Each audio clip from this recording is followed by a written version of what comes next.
And hello and welcome to the completion of Game 1 of the SCCBL Championship Series. Dave Soberi, as always, on InlandValleyBaseball.com. So glad you've joined us for what should be a thrilling day of baseball. Certainly yesterday was, although it ended up not being what we thought it was going to be, as the Pirates had an 11-5 lead going into the top of the seventh inning, and then all of a sudden, the opposing team, the Power, the three-time defending champion, they scored 6 runs in that top of the seventh and tie it up at 11 apiece, and then 6 runs in the eighth and take a 17-11 lead. Pirates ended up getting 1 in the bottom of the eighth to make it 17-12. And so we are resuming play in the top of the ninth inning, 17-12 the score. If you look at the numbers, there are a lot of crooked numbers on the scoreboard here at Palm Springs Stadium. First of all, you look at the 17-12, and you look at 21 hits for the Power, 16 hits for the Pirates. First pitch from Brett Early misses low and away, ball 1-0 the count. But it was the Power who took a 2-0 lead in the first inning, doubled up the score at 4-0 in the top of the third. This one swung on and fouled straight back at the screen, 1-1 the count. The Pirates answered with 5 runs in the third inning for the second consecutive day. If you remember, they were losing 4-1 to Team San Diego on Monday and had a 5-run third inning. Then they come with a 4-0 deficit in the bottom of the third inning yesterday and get 5 runs again and take that 5-4 lead. Tack on 1 in the fourth to make it 6-4. Score 3 in the fifth. It's 9-4 Pirates at that point. Finally, the Power stops the bleeding. Here's the pitch, and this one's lined into right field for a base hit. So the first hitter, Zach Sterry, reaches on a single, and it gets by the right fielder and rolls all the way back to the warning track. So it's going to be a single and a 2-base error out there on the right fielder, Kyle Garlick. So that's not exactly how you wanted to start this last inning off here if you're the Pirates. Of course, if you're going to allow some runs, you might want it to be here in this inning because you're trailing already in this inning, or in this game, I should say, by 5 runs. So, you figure the game's kind of out of reach, although the top of the lineup is due up in the bottom of the ninth inning. Here is Charlie Madden. In this game, Charlie Madden is 2 for 3, has a single and a run scored, also walked and scored. Early, working out of the stretch. This one misses inside, ball 1. So the infield has come in for the Pirates, playing to make the play at the plate here in the top of the ninth inning. On the field right now, we'll kind of just give you who's on the field so you can know for this one inning, and then we'll change it up in the game 2. But in left field, we've got Bernardi, center, Nathan Virgin, right field Garlick. Third baseman is Anthony Virgin, the shortstop, Greg Espinosa, the second baseman, Kyle Jackson. First baseman, A.J. David, and behind the plate is Dylan Lowenstein. And Dylan Lowenstein is probably just coming in here to finish this last inning off because Christian Kelly was actually pinch hit for in the bottom of the 8th inning. So that's why Lowenstein is back there. This one is swung on a mile high to deep left center field, and Nathan Virgin camps underneath it, but that might be a sacrifice fly. Virgin throws it in. It'll be cut off by A.J. David, and another run comes in to score here in the top of the 9th inning on the RBI sacrifice fly by Charlie Madden.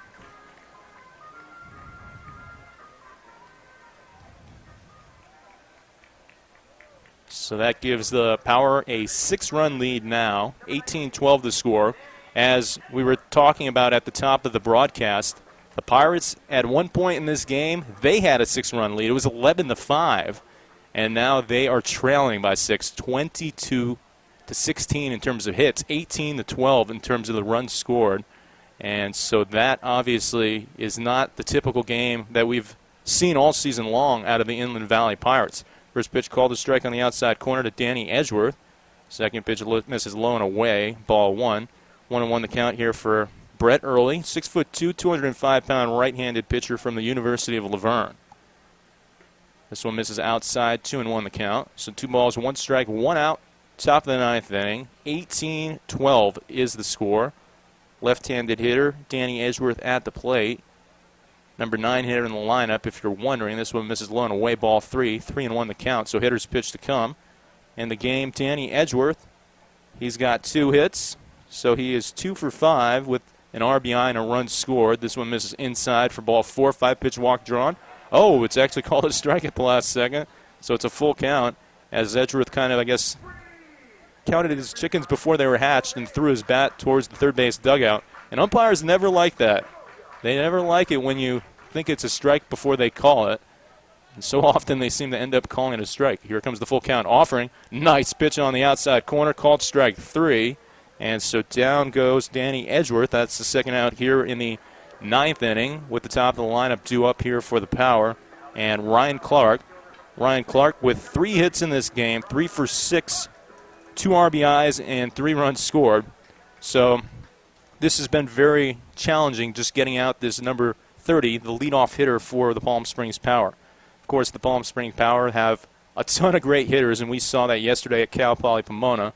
This one misses inside, ball 1, 1-0 the count. And it's just so hard. I mean, it's so challenging when you have pretty much you're running out 9 Division I players in your starting lineup. So you have to figure out a way to retire every single one. This one paints the black on the outside. Called strike 1, 1-1 the count. With that said, Andrew Alvarez, he is, of course, a Division I pitcher for Houston Baptist, and he did his best. He went 6 1/3 starting that game off. Called strike 2 on the outside corner, 1-2 the count.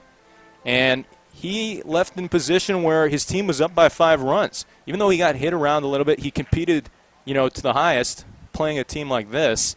And the relievers that came in just couldn't hold the lead as the hitter checks his swing and appeal down to first base. They say no, he didn't go. So it's 2-2, 2 balls, 2 strikes, 2 outs. Top of the 9th inning. 18-12 is your score. The Power leading the Pirates here in Game 1 of the SCCBL Championship Series. Here's the pitch. And that one must have just missed inside for ball 3. And it's a full count here for Brett Early. Brett Early is a guy who earlier in the season said he wanted to set a strikeout record for this team. Missed a week or two, so he wasn't able to accomplish that goal. Ground ball right side over to the second baseman, Kyle Jackson.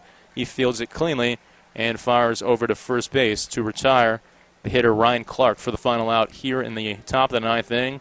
But the Power get yet another run here in the top of the 9th inning and take an 18-12 lead as we will head to the final at bat for the Pirates here in Game 1 of the Championship Series. So Pirates are going to need a 6th spot to tie this game up.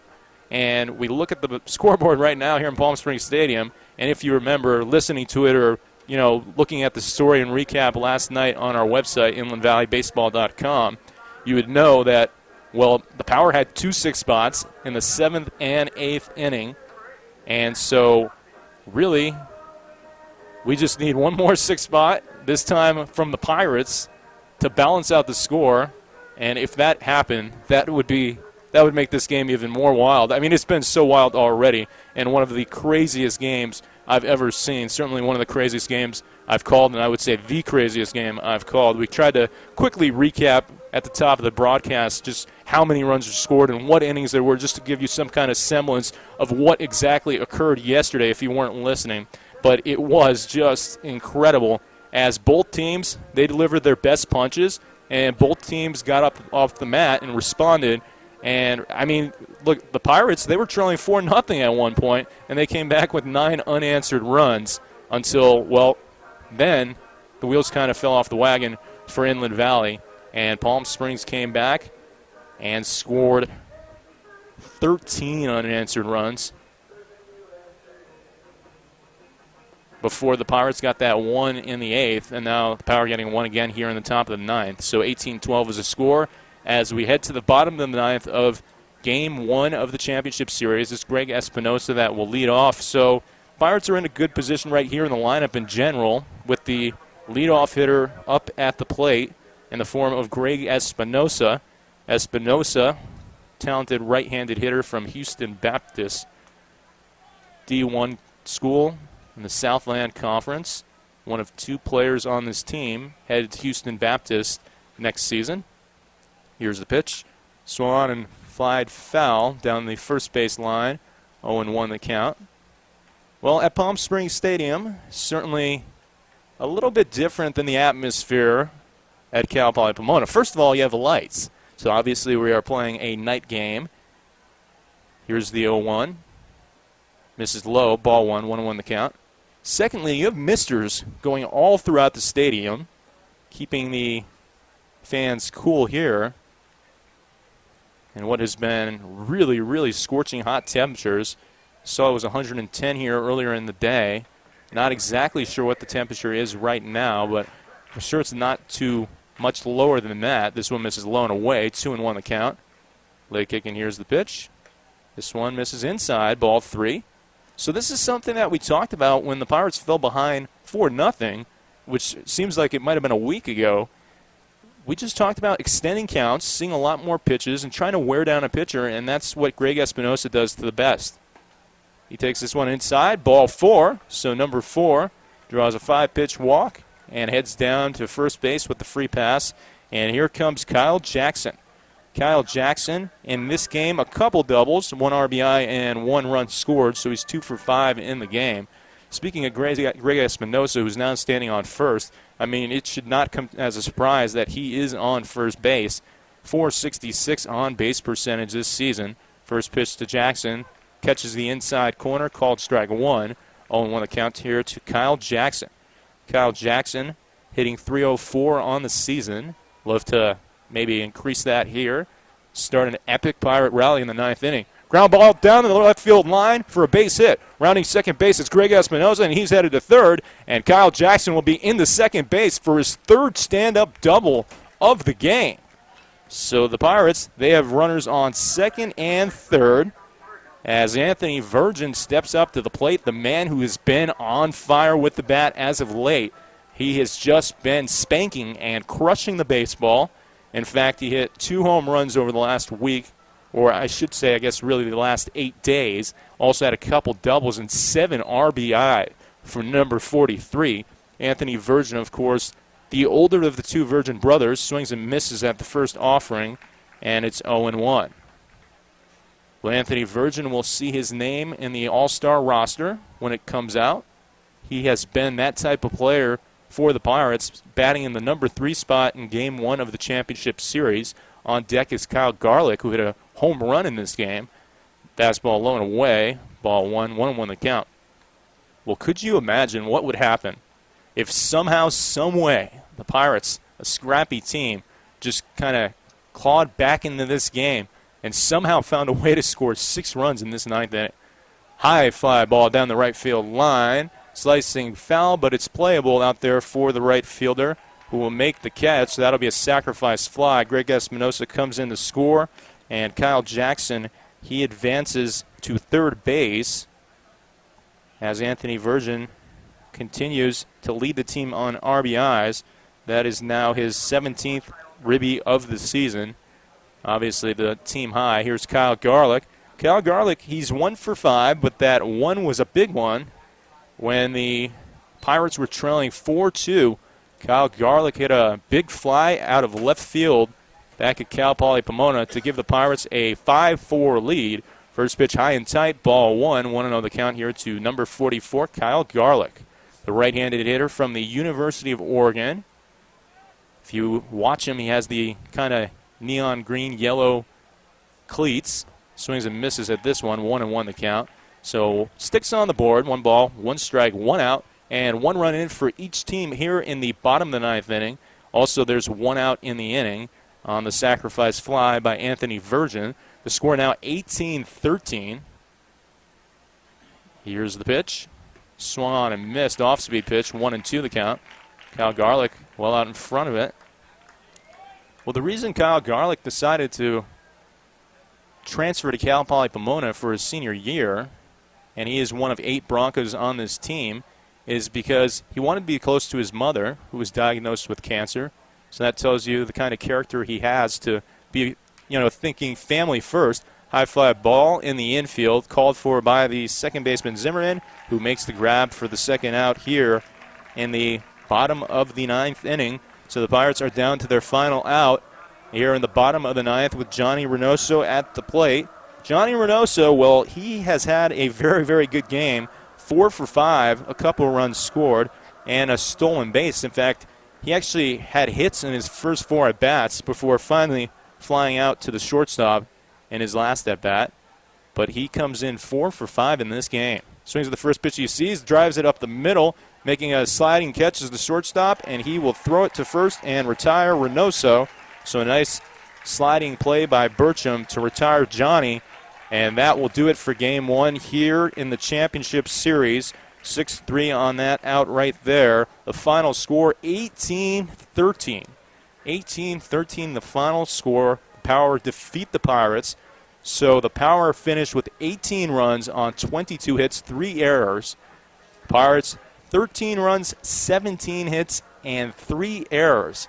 And just really quickly, we're going to just recap this very quickly, and then we're going to take a little break, a little breather for about 15 minutes. That's what we're being told is when the next game will start. So looking at the clock right now, it's 7:16. So plan on reopening the feed at 7:30. We will maybe try to start it right around 7:25 for you, just to make sure that everything is working and everything's up. But once again, we appreciate you listening, and we really are enjoying the chance to broadcast the championship series. Obviously, this has been a great season for the Pirates, and we hope, the main thing is we hope it continues for just one more day, because that would mean a win and a Game 3 tomorrow here at a very, beautiful setting, a setting that used to host the Angels for spring training. That's how nice of a location this is.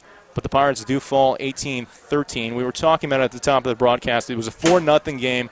Power were leading over the Pirates. Pirates, they end up scoring 9 in a row to take a 9-5 lead before finally, actually to take a 9-4 lead. Then the Power made it 9-5. And then they went up 11-5, did the Pirates. And the Power just coming back with 13 runs in a row. 13, a lucky number 13. Actually, the number of runs that the Pirates finished with in this game before each team traded one run in the 9th inning. So 18-13 the final score here in Game 1 of the championship series. The Pirates, they fall one down here in the SCCBL championship series. We'll sign off for now, and we will go right back to broadcasting Game 2 in just about 10 minutes now. Thanks for listening, and we'll be back very shortly.